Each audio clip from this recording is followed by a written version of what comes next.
पढ़ेंगे हम लोग फिजिक्स। फिजिक्स का चैप्टर 1 खत्म हो गया था, चैप्टर 2 है। चैप्टर का नाम क्या है? गति। अच्छा चैप्टर है, समझने वाला है। देखिए बच्चों, सबसे पहले हम लोग जानेंगे कि गति है क्या। गति है क्या? कौन इधर आइए तो वापस जाइए, बैठ जाइए। देखिए ये थोड़ा हिले डुले है, हिले डुले ना, तो इनके स्थान में परिवर्तन हो गया। जैसे हम यहां से यहां चले आए, स्थान में परिवर्तन हो गया।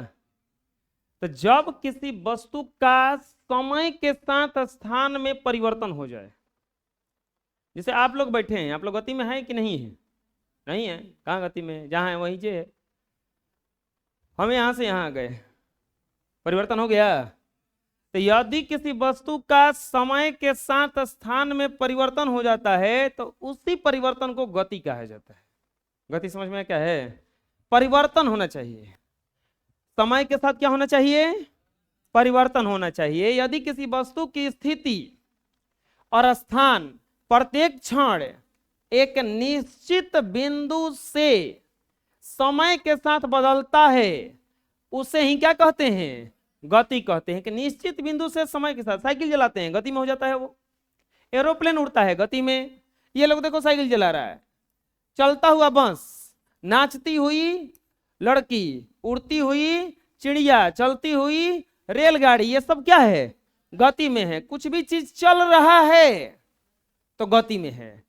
पंखा चलेगा तो किस में चला जाएगा? ये गति में। बोलेंगे नाचने वाला में समय के साथ परिवर्तन कहाँ होता है? नहीं होता है परिवर्तन। परिवर्तन क्या होता है कि वो मूव करता है। ऐसे थोड़ा ना, ऐसे थोड़ा ना, हाँ हम नाच रहे हैं देखो, ऐसा थोड़ा ना होता है। नाचने के लिए हिलना डुलना पड़ता है ना। तो किसी तो बिंदु से उसका परिवर्तन हो रहा है।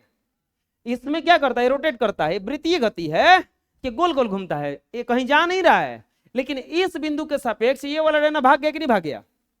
तो उस प्रकार से परिवर्तन होता है। यदि किसी वस्तु की स्थिति, समय और स्थान प्रत्येक क्षण एक निश्चित बिंदु के साथ बदलता है तो उसे क्या कहते हैं? गति। बोले यदि किसी वस्तु की स्थिति और स्थान एक निश्चित बिंदु से समय के साथ बदलता है, उसे गति कहते हैं। जैसे चलती हुई बांस, फेंकी हुई गेंद, दौड़ता हुआ बालक, नाचती हुई लड़की, उड़ती हुई चिड़िया, चलती हुई रेलगाड़ी, ये सब किसमें है? किसमें है? किसमें है? तो विराम में क्या है? तो यदि किसी वस्तु का स्थिति और स्थान समय के साथ नहीं बदलता है तो उसे विराम कहा जाता है। बदल जाएगा तो गति, बदल जाएगा तो, बदल जाएगा तो स्थिति और स्थान बदल जाएगा तो गति, नहीं बदलेगा तो आप एकदम बिल्कुल ऐसे पड़ गए। स्टैचू बोले तो स्टैचू, तो उसमें उसको हिलना डुलना नहीं रहता है, तो किस में चला जाता है? विराम में चला जाता है। किस में चला जाता है? विराम में। जब रन मारता है क्रिकेटर और बॉल जैसे ही मारता है तो किस में चला जाता है? वो गति में चला जाता है। किस में चला जाता है? दौड़ता है एकदम जितना भी हो सके। तो अगर किसी वस्तु का स्थिति और स्थान समय के साथ नहीं बदलता है तो उसे क्या कहा जाता है? क्या कहा जाता है?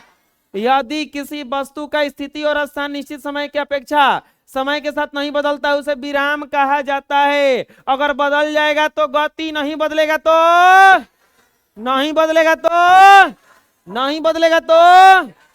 अब टेबल पर पुस्तक, हम रिमोट रखे हैं, कहूं उड़ के चला गया उजले ना, ना कैमरा कहिए से टंगा हुआ है, ये बोर्ड कहिए से ना उड़ रहा है, खाई है कैमरा कहीं से टंगा हुआ है ना, है पंखा ये ना टंगल है बोर्ड कहीं से ना टंगल है, हम तो ये हैं।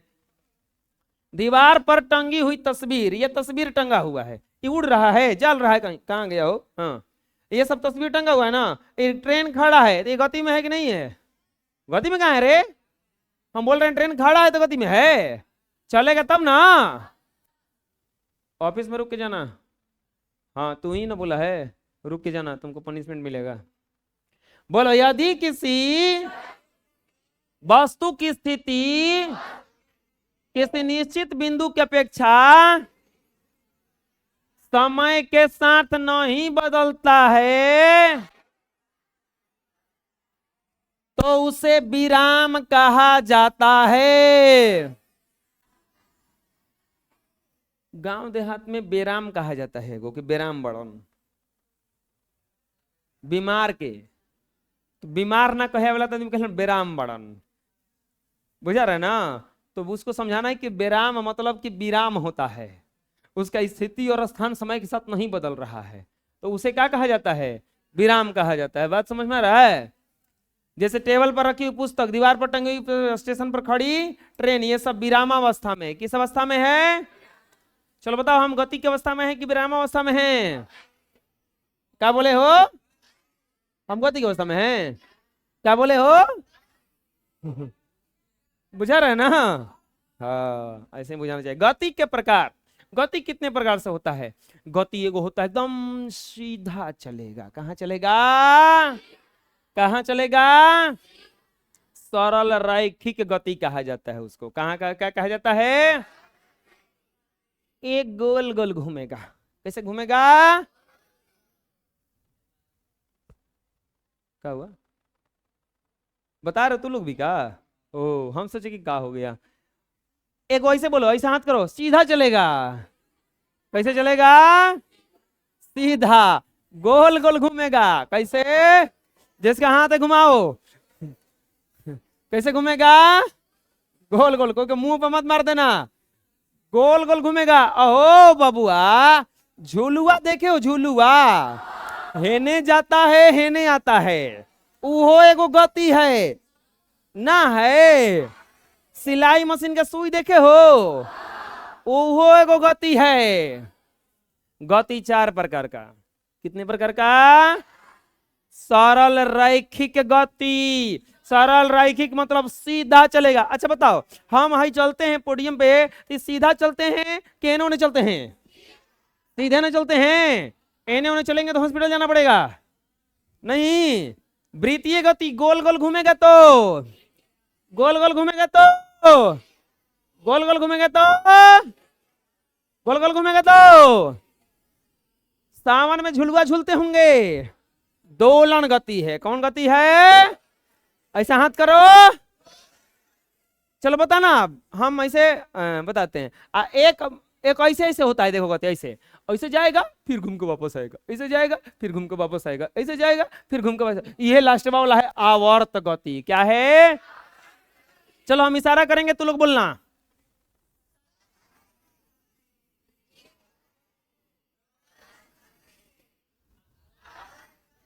बुझा गया?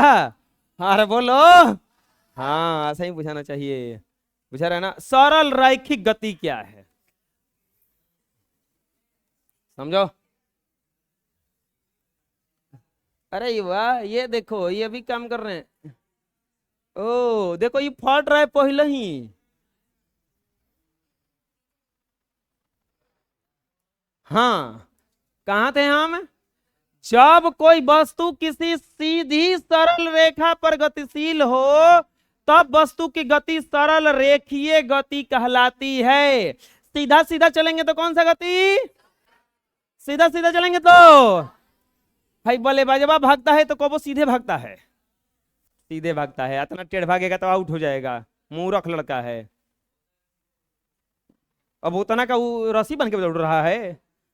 नहीं तो अब का वो मिस्त्री है कि यहाँ से वहां तक सूता बन के ईंटा जोड़ रहा है कि तौन को हिला रहे। दौड़ रहा है, सीधे दौड़ता है। टेढ़ टाढ़, अरे टेढ़ टाढ़ दौड़ेगा सोचो तो उसको ज्यादा ना टाइम लग जाएगा पहुंचने में। अब पता चल कि तोरा पहुंचने से पहले गेंदवे पहुंच गया उजा, आ गेंद पहुंच गया, चल उजले दौड़ दौड़ चल जो पवेलियन में। अब वापस जाके छोला समोसा खा के बैठब तो जब भी है छोला समोसा चाहे जो भी है जहर पी के मर जो। जब अरे जब कोई बस सोचो, जब रहो मुझको, हमको ये उन्हें कंफ्यूज कर देता है सब। जब कोई वस्तु किसी सीधी सरल रेखा पर गतिशील हो तो कौन सी गति कहलाती है? वो सरल रैखिक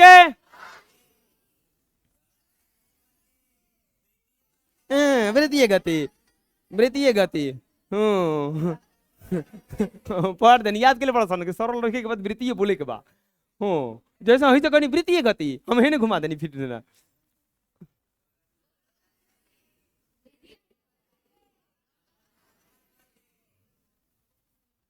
बुझा गया ये?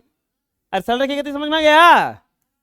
वृत्तीय गति गोल गोल घूमेंगे, गोल गोल घूमेंगे, गोल गोल घूमेंगे, बोलो देखो गोल गोल घुमा रहे हैं ना। मुंह पे लगेगा तो हमारे दोस्त ना, कोई के मुंह पे लगेगा अपन मुंह बचाना। हेलमेट पहन के नहीं आए हो? हाँ तो साइंस पढ़ा हम घुमाएंगे, हम ऐसे घुमाएंगे ऐसे ना, ऐसे घुमाएंगे तो नहीं शीशा पे लगेगा, शीशा कमजोर है टूट जाएगा। शीशा मुंह तो मान लो टूटेगा तो ये डॉक्टर लोग बना देंगे, शीशा टूटेगा तो कहाँ से बनेगा? अब जरा मुंह पर लग जाओ हो अब ना लगेगा। देखो गोल गोल घूम रहा है, आप ध्यान दोगे तो ये एक के रास्तों पर से घूम रहा होगा, घूम रहा होगा। तो कौन सा गति है? कौन सा गति है? सूर्य के चारों ओर ग्रह गति करते हैं, तो कौन सा गति है वो? इलेक्ट्रॉन जो होता है नाभिक के चारों ओर गति करता है, कौन सा गति है वो? गोल गोल घूमेंगे, कौन सा गति? सीधा चलेंगे, गोल गोल घूमेंगे। एग्जाम्पल क्या हो जाएगा? सूर्य के चारों ओर ग्रहों की गति, नाभिक के चारों ओर इलेक्ट्रॉन की गति, पत्थर रस्सी से बंधा पत्थर को घुमाने पर उस पत्थर की ना बुझाया, बोलो ऐसे ईंटा बांध के ये पत्थर लाना चाहिए था हमको, अब घुमाओ ऐसे, तो कौन सा गति? वृत्तीय गति। ये नाभिक है, नाभिक के चारों ओर इलेक्ट्रॉन की गति। अगर कोई वस्तु वृत्तीय पथ पर गतिशील हो तो कौन सा गति कहते हैं उसे? कौन सा गति? कौन सा गति? दोलन गति क्या है? यदि कोई वस्तु किसी निश्चित बिंदु से ठीक उतना आगे और ठीक उतना पीछे जाए तो इसी को कौन सा गति कहा जाता है? देखे होंगे दीवार घड़ी में कोनों कोनों में पेंडुलम लगा रहता है ना, देखे हैं? नीचे वैसे से हिलता है। हमारा तुम्हें है लाइब्रेरी में है, जाके देख लेना ना। हाँ बस लाइब्रेरी का फीस 300 रुपये जमा करना, जाके देख ना, 300 में मूर्ख लड़का देख लोगे, कम है जी। दोलन गति कहलाता है। कौन सा गति कहलाता है? दोलन गति। देखो जब कोई वस्तु एक निश्चित बिंदु के आगे या पीछे, चुप रहो, ऊपर या नीचे गति करता हो तो उस गति को क्या कहा जाता है? दोलन गति कहा जाता है। ये जैसे ये महारानी जी झुलुआ झूल रही है तो कौन सा गति है? अरे तू दोलन गति का पालन कर रही है, बात समझ में आ रहा है ना? ये कौन सा गति का पालन कर रही है? दोलन गति का ना। ये घड़िया थोड़ा सा हिलेगा डुलेगा तो कौन सा गति? कौन सा गति? कौन सा गति? बात समझ में आ गया? चलो बताना।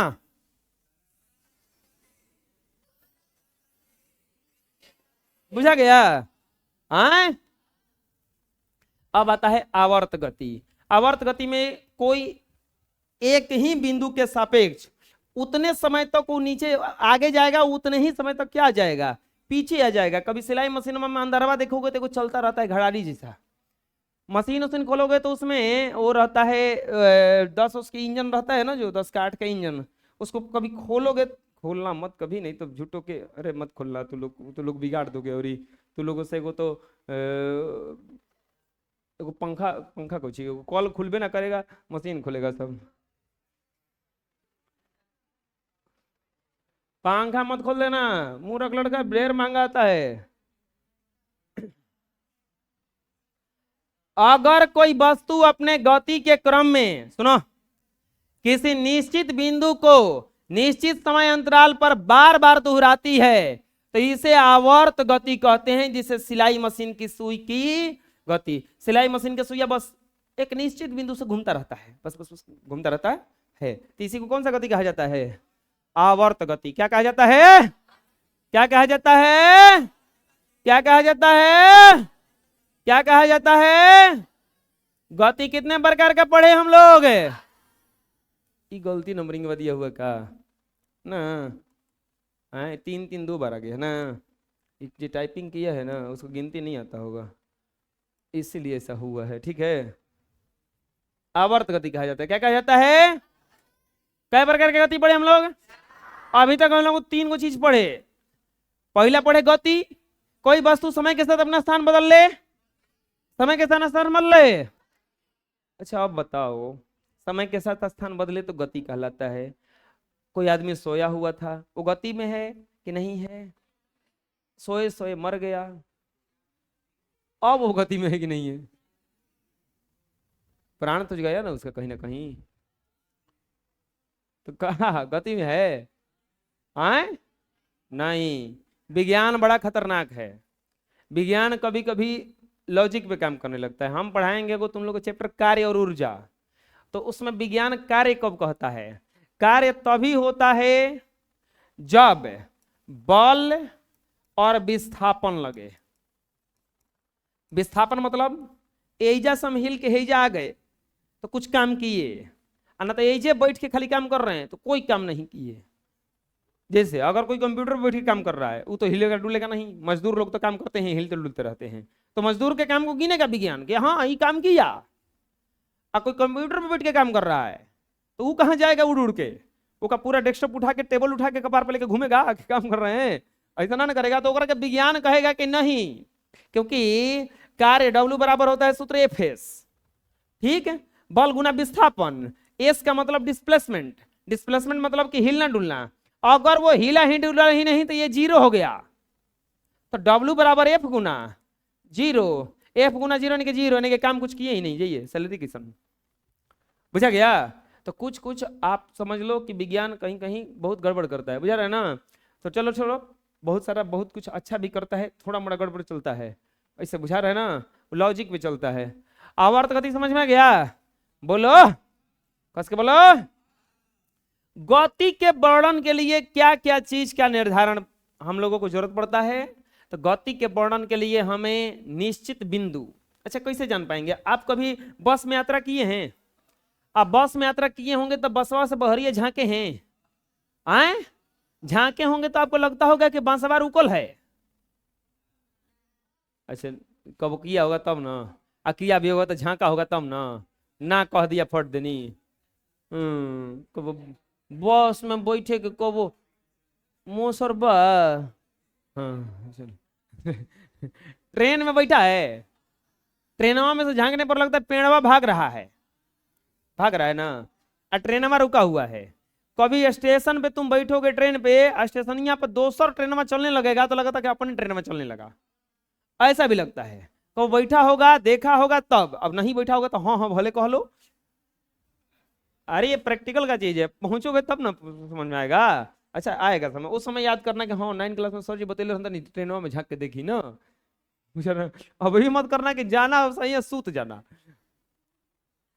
झांक के जब देखे करे तब पता चल कि दोनों ट्रेन चल लगल तब झांकता नहीं, बुझा रहे ना? एक ट्रेन में कौन चलेगा तब। हाँ क्या कह रहे थे? गति के वर्णन के लिए निश्चित बिंदु पता चलेगा। अच्छा एक बात बताओ, तो कोई आदमी चल रहा है, तो अगर हमको चलते हुए देखोगे तो तुम देवलिया के सापेक्ष देखोगे। जैसे हम चल रहे हैं तो पता चल रहा होगा कि चल रहे हैं। कैसे पता चल रहा है? खाली इमेजिन करो कि खाली हमारा मुहवा दिखे और पीछे ही ब्लैंक ब्लैंक दिखे बिल्कुल ही, तो आपको पता नहीं चलेगा कि हम चल रहे हैं कि नहीं चल रहे हैं। बात समझ में लगा हुआ? जैसे आप देख रहे हो तो साथ में बुढ़वा दिख रहा है, पीछे भी दिख रहा है ना, तो बुढ़वा दिख रहा है तब हमको आपको पता चल रहा है कि हाँ तो चलो तो। अगर सपोज दैट ये बुढ़वो कोई घसीट के लेके जाए, जैसे जैसे जैसे जैसे जैसे जैसे देखो बता रहे तुम लोग को, हम एक्सपेरिमेंट कर देते हैं ना। अरे पवन आओ, और सोनम बड़ी दौड़ो दौड़ो तावत रहन देखल नहीं आओ आओ, हे पे आओ, ऊपर आओ चप्पल खोल के, चलो आओ।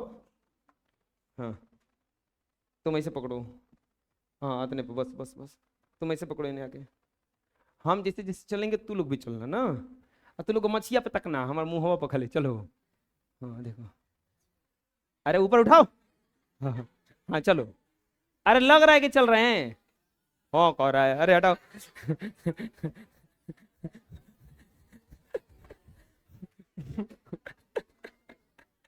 हो कह रहा है लोग, मूर्ख लड़का जबरदस्ती हो कहा है, ऐसा लग नहीं रहा होगा। अरे तो तू लोग पूरा देख रहा होगा, तब मुहम्मा खाली देखता था नहीं पूछा था, क्योंकि गमछी चल रहा था पीछे पीछे, बुझा रहा है ना। तो गमछी चल रहा था तो आपको पता नहीं चलेगा कि हम चल रहे हैं कि नहीं चल रहे हैं। तो गति के वर्णन के लिए सबसे पहले निश्चित बिंदु चाहिए। क्या चाहिए? निश्चित बिंदु मिल गया। रास्तों तो चाहिए, चलेंगे कुछ ही उड़ेंगे थोड़े नहीं, रास्तों तो चाहिए। गति पथ, अगला क्या चाहिए? गति की दिशा, चलना किधर है, दिशा तो चाहिए। हम मान लो कि हेने चलने का प्रयास करेंगे, हम हेने कहाँ जाएंगे? हेने हमने टूट गई। गति की दिशा, कुछ दूरी भी तो चलना होगा। दूरी, विस्थापन, चाल, त्वरण इत्यादि पदों की आवश्यकता पड़ती। बस समझ में आ गया। गति के वर्णन के लिए किस किस चीज की आवश्यकता पड़ती है? निश्चित बिंदु, बोलो निश्चित बिंदु, गति पथ, गति की दिशा, दूरी, विस्थापन, चाल, त्वरण, वेग की आवश्यकता पड़ती। बात समझ में आ जाएगा। अब देखिए, किसी वस्तु की स्थिति और दिशा का निर्धारण, किसी वस्तु का स्थिति और दिशा का निर्धारण। चलो बताओ, आदमापुर खड़ा हो जाओ, खड़ा हो बताओ, ज्ञानदीप कोचिंग सेंटर तुम्हारे गांव से कहाँ है? ज्ञानदीप कोचिंग सेंटर तुम्हारे गांव से कहाँ है? तालाब पे, किस तरफ है? दिशा बताओ ना। हैं? ये बोला पूर्व दिशा में है। ये अपने गांव के सापेक्ष देखा था किस दिशा में है? पूर्व दिशा में। बैठो। हो दमनपुर वाला खड़ा हो जाओ। कौन दमनपुर वाला है? कौन तो खड़ा हो, कोई लोग सब बताइए। हाँ, किधर है जी? दक्षिण दिशा में है। पूरा दक्षिण नहीं है, दक्षिण ले लो और पूरब ले लो, पूरब दक्षिण, ठीक है। चलो, हाँ सागर तुम्हारे घर से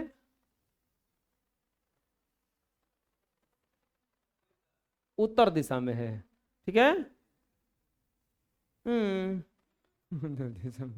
हाँ तो बताओ जी, तुम्हारे तरफ से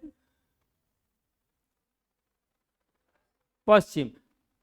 ऐसे ही ना बताओगे कि अपने जगह देख लोगे कि हम कहाँ खड़े हैं। अगर हमसे कोई पूछेगा सासाराम किधर है तो हम बोलेंगे कि पश्चिम की तरफ है।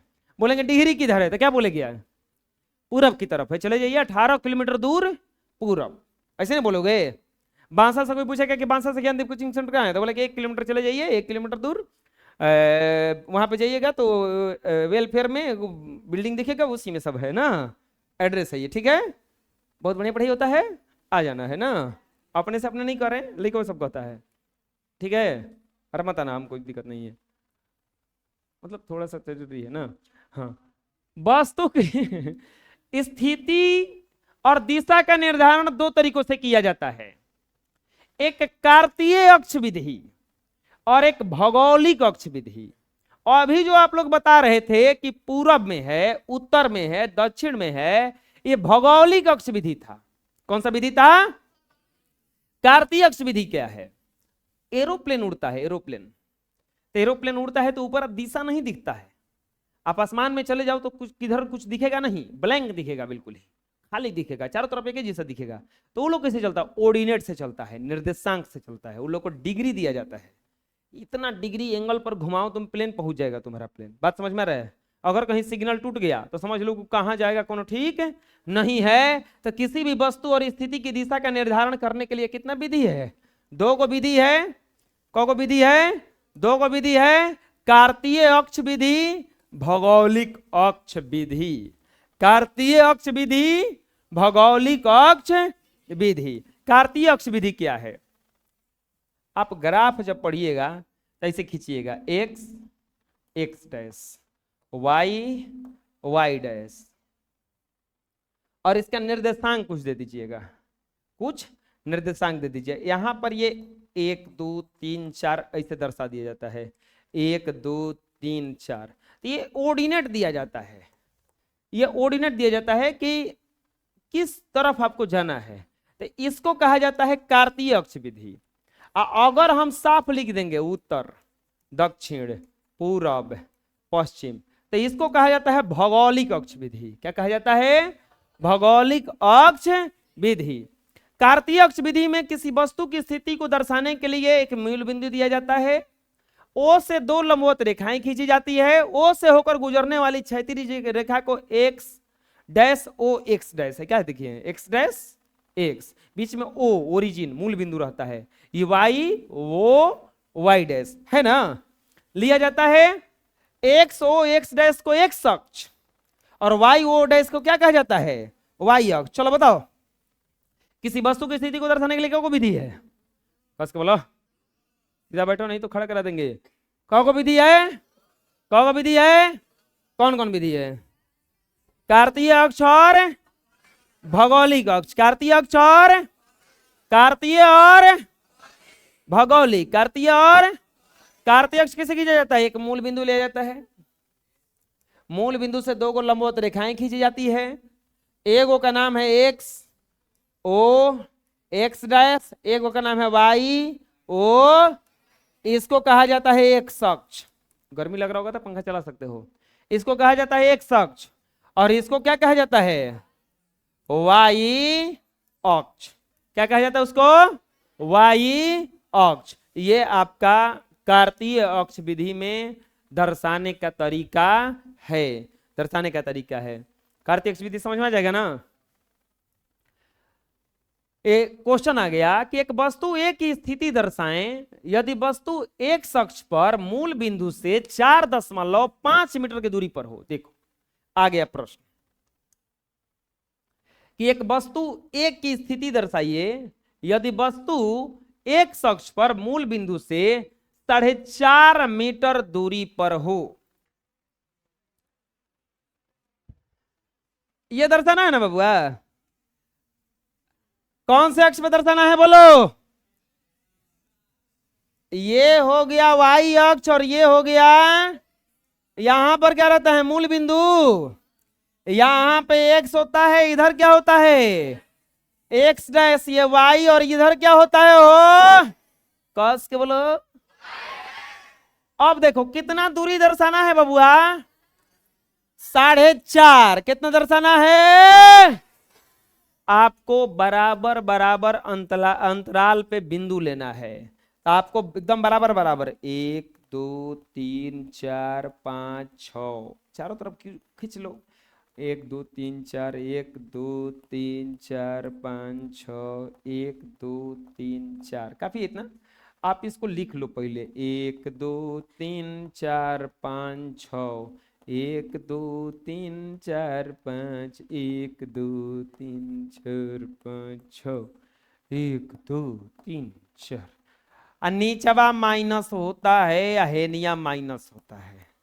ठीक, ये अभी अब अक्ष बनाए हैं। अब दर्शाना है वस्तु ए की स्थिति। क्या दर्शाना है बबुआ? वस्तु ए की स्थिति। कितना दूर है एक अक्ष पर मूल बिंदु से? 4.5। ये हुआ मूल बिंदु। कौन से अक्ष पर? एक अक्ष पर। ये एक अक्ष है ना? ये वाला कौन सा अक्ष है? ये कौन है? वो है कौन है? हो ये कौन है? हो बस समझ में रहे? ये एक अक्ष है, ये एक अक्ष है, ये एक अक्ष है। बचा बा एक अक्ष पर ई प्लस में बाकी माइनस में।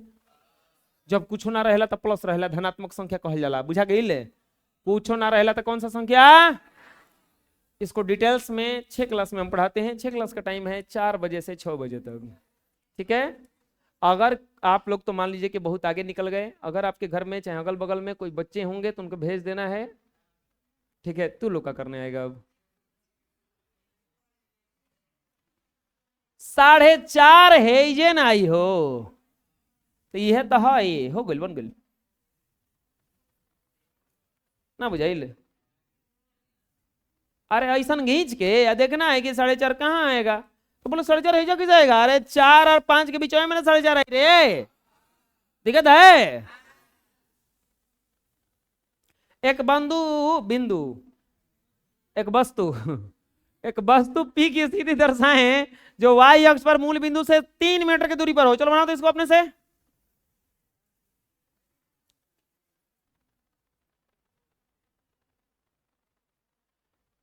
अरे कुछ नहीं है इसमें, एगो ऐसे लाइन, एगो ऐसे लाइन कितना मीटर दूर है, यहाँ पे कौची होता है, ओ बराबर बराबर काटो इसको पहले, 1 2 3 4, 1 2 3 4। एगो कंफ्यूजन हुआ होगा कि सर जी कितना कितना काटेंगे, समझ में ना आ रहा है। 3 है ना, 3 मीटर था ना, एगो बेसी काट दो खाली। 1 2 3 4, 1 2 3 4, 1 2 3 4, 1 2 3 4, 1 2 3 4, 1 2 3 4, minus minus minus minus minus minus minus minus, y अक्ष पर है ना हो, बोलो मूल बिंदु से कितना दूर है, तेज तो होगा पी, हो गया। क्या है इसमें, अरे हाँ, x, x dash Y, Y dash, हो गया। अरे आया समझ में, बोलो। एक वस्तु आर की स्थिति दर्शाएं, यदि वस्तु एक अक्ष पर 5 मीटर और वाई अक्ष से 4 मीटर की दूरी पर है। अब देखो, दो गो वस्तु नहीं है, वस्तुआ एक के है, वस्तुआ को गो है, लेकिन ओकर स्थिति बड़ा बढ़िया दिया है बबुआ, ए बबुआ, अरे बहुत आसान है हो। पहले बराबर बराबर काटो, या मूल बिंदु लिखो, ए एक अक्ष पर 5 है तो 6 खींचेंगे एक अक्ष पर, 1 2 3 4 5 6, वाई एक्स पर 4 है तो 5 खींच दो, 1 2 3 4 5, 1 2 3 4 5 है, 1 2 3 4 5 6, 1 2 3 4 5 6, 1 2 3 4 5, 1 2 3 4 5 6,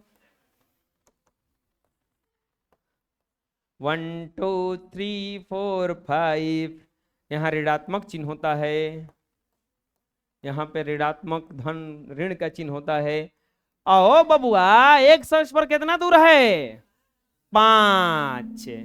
अब जाना तो जा, ग्राफ के कॉपी पे बनी बजा ना, तो वो में ग्राफवा में हईसन ऐसन लाइन खींच रहेला, उस साफा बुझा जाला कि कैसे कहाँ घींचल जाई, नहीं के बुझाते। देखा जा, हमरा भी ग्राफ के कॉपी बाटे, का सोचल हो वजह, कहाँ बा, आंख बा, देखो ऐसा नहीं ना, हे देखो, हेने से 5 आ हेने से 4, हे जाई कि नहीं, हो गई ये तो हार। अरे यार नहीं, तो हेने से कितना 5, हेने से अंदाज लेंगे तो ही जाएगा, हैं अंदाज लेंगे तो ही जाना आएगा लगभग, ये है आर, हो गया। बात समझ में आया, ऑर्डिनेट देना आ जाएगा। अब नहीं समझ में आएगा जी तुमको, शुभम स्कूल नहीं गया तू, छुट्टी है, अच्छा तीज है आज, हाँ आज मुर्गा मुर्गी बना ली सब ना कल, हाँ हो गया ना, अरे कोई दिक्कत है, बोलो। चलो एगो तू लोग ऐसा करो, एक और बनाओ तो, हम दे रहे हैं एकदम सेम क्वेश्चन दे रहे हैं,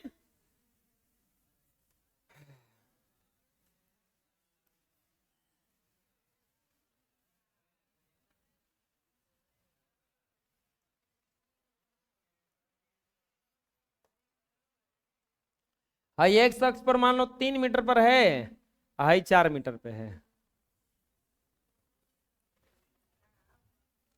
चल बनाओ, तुरंत जीवती आएगा ना जी, जीवती। एक अक्ष पर 3, वाई अक्ष पर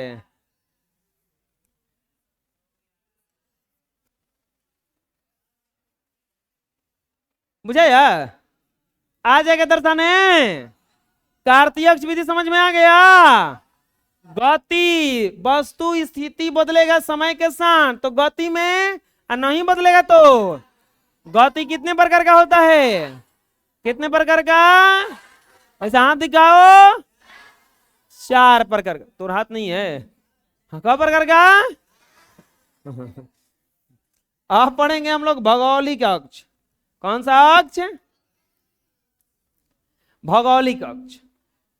भौगोलिक अक्ष में कुछ है नहीं, ये थोड़ा जटिल फिगर आप लोगों को दिख रहा होगा कि ये कहां से आ गया, इतना भारी है। अरे ना, इतना भारी नहीं है।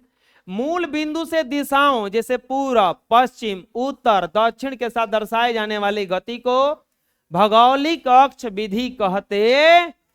अब देखो, हमेशा ऊपर की तरफ उत्तर होता है। अगर पेपर पे कभी भी दर्शाना दिशा को तो ऊपर क्या लिखना है? एक ट्रिक है, ऊ से ऊपर, औ से, बुझा रहे ना, ऊपर उतर। बोलो ऊपर उतर। तो उतर के उल्टा दक्षिण, और दाहिने साइड में पूरब, तो ठीक उसका अपोजिट हो गया। नहीं समझ में आया? ऊपर उतर, नीचे दक्षिण, पूरब, पश्चिम। बात समझ में आ गया? इसको क्या किया जाता है? उत्तर की तरफ अपना सिर जब करोगे ऐसे, ऐसे हाथ करोगे तो दाहिना हाथ किधर जाएगा? पूरब। और बायां हाथ किधर जाएगा? पश्चिम। बात समझ में आ रहा है? तो इस तरह से दर्शाया जाता है। बताओ, हाई वाला जो दर्शाना है गलत है कि सही है? पूरब, पश्चिम, उत्तर, दक्षिण, सही है ना? कहां सही है रे? हाई पूरब होगा, ये पश्चिम ना होगा? पश्चिम नहीं होता है, पश्चिम होता है। पश्चिम, पश्चिम कहता सुन। आई रे लइका, पश्चिम ना कहे आवेला। क्वेश्चन, वस्तु ए की स्थिति दर्शाएं। वह वस्तु 4 मीटर पूरब तथा 3 मीटर किधर है? उत्तर। 4 मीटर पूरब, 3 मीटर कस के बोलो बाबुआ, ऊपर की तरफ है, ऊपर की तरफ, और नीचे की तरफ है, दाहिना साइड में पूरब, बाया साइड में 4 मीटर पूरब। 4 3 दिया है तो 1 2 3 4, 1 2 3 4, 1 2 3 4, 1 2 3 4, 1 2 3 4। एक में माइनस मत लिख देना, माइनस नहीं होता है में, बुझा रहा है ना? आए, माइनस मत लिख देना। 4 मीटर पूरब तो हेजा पहुंचा होगा, और 3 मीटर उतर ही जाएगा। यह तो वस्तु ये है। बात समझ में आया? बुझा रहा कैसे दर्शा रहे हैं? कैसे दर्शा रहे, समझ में आ रहा है? बोलो बोलो। पटना जंक्शन से 2 किलोमीटर उत्तर गोलघर है। पटना जंक्शन से 2 किलोमीटर उत्तर गोलघर है। ऊपर उत्तर है। पहले सुनो ना ध्यान से, नहीं समझ में आएगा तो फिर तुम लोग को बाद में नहीं समझ में आएगा। ध्यान से सुना करो। दक्षिण, पूरब, पश्चिम, यहां पर ओ मूल बिंदु। अब देखो गड़बड़ क्या हुआ। अब ये बताया गया कि पटना जंक्शन से 2 किलोमीटर उत्तर गोलघर है, तो मूल बिंदु बना दिया गया पटना जंक्शन को। तो ये वाला मान लेते हैं ये क्या है? पटना जंक्शन। बात समझ में आएगा हुआ? क्योंकि इसी से कहा है ना, हम बोलेंगे कि ज्ञानदीप कोचिंग सेंटर से 2 किलोमीटर पूरब आदमापुर है, पश्चिम आदमापुर है। तो अब हम मूल बिंदु पर क्या रखेंगे? Gyandeep coaching centre. बुझा रहे? तो यहां पर उत्तर में जाना है। अब उत्तर मान लो कि यहां पे 2 किलोमीटर हो सकता है, तो ये है आपका गोल घर। बात समझ में आ रहा है क्या करें हम? हैं? पटना जंक्शन से 4 किलोमीटर पूरब गांधी मैदान है। चलो बनाओ तो इसको अपने से। दक्षिण पूरब। अब देखो यहां पे एक और बढ़िया बताया, चलो बना देते हैं हम ही, समझ लेना। अब बताओ ओरिजिन में क्या रखेंगे हम? पटना जंक्शन। ओरिजिन में क्या रख दिए? पटना जंक्शन। 4 किलोमीटर दक्षिण पूरब, ऊपर की तरफ होता है उत्तर, नीचे दक्षिण, इधर पूरब, इधर पश्चिम। दक्षिण पूरब कहीं है नहीं ना आएगा, है दक्षिण है, हेने से पूरब, हेने से दक्षिण है, होने से पूरब। 4 किलोमीटर दक्षिण पूरब, ठीक बीच में। तो खींचेंगे इसे तो 1 2 3 4, 1 2 3 4, तो ये ठीक बीच में यहां पर लगभग आएगा। बात समझ में आया? तो यहां पर क्या है, यहां पर है आपका गांधी मैदान। बात समझ में आ गया? कोई दिक्कत है? बुझा रहा कैसे हो रहा है? वो खिड़की खोल दीजिए। बात समझ में आ गया कैसे कैसे बनाइए? बोलो।